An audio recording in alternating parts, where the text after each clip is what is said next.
Pastor. Hey, No. Good afternoon, Mela, right? Yes, Mela. Hey, this man chema Uwaezuoke. BP earlier. BP Molia. So na Uwaezuoke.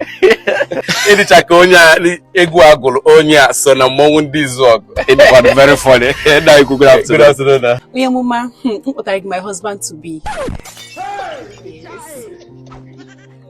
Your husband to be. Yes, Odogum. It prank. Man, a prank on social media phone actually prank him, right? Prank? Imam Nodia. I've not done prank before. This is my husband to be, the love of my life. You love Julia?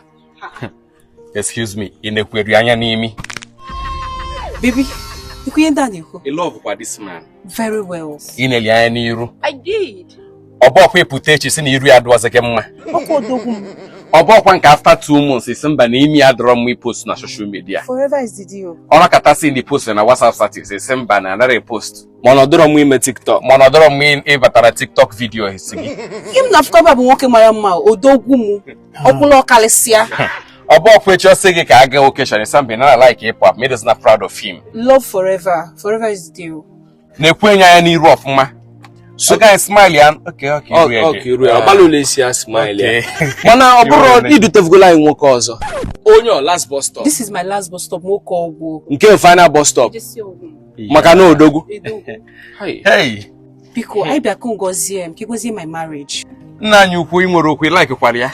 No jidego no. No chadi no uji ogu jide. No I jidego. Hey. Even I didn't carry that way. Hey. Network map go since. Hey. Since I met her, my network prop. Hey, congratulations, sir. I'm happy for you both. Thank you very much. Hey. Oh, God, when? Now we go get back and down. Hey. My answered prayers. Yeah. Oga barunu Chineke ga na-edu no. Onu ga-esinike na abanye n'ike. Nwoke ọmụrụ nwanyị. Yes. Unu ga-amụta nwanyị unu ga-amụta ga-eyi nne ya. Nke nwoke ga-eyi mama ya. Amen. Ọ bụrụ ekpere niile ekpere ka ị ga-eme amen. Nke nwanyị ga-eyi nne ya. Then nke nwoke yiye mmụọ. Mana what do you What do you want, man? That is how I divide it. Okay, divide the goal you're ready. Yeah. Yeah. God win. Love sweet. Hey. Make way for you.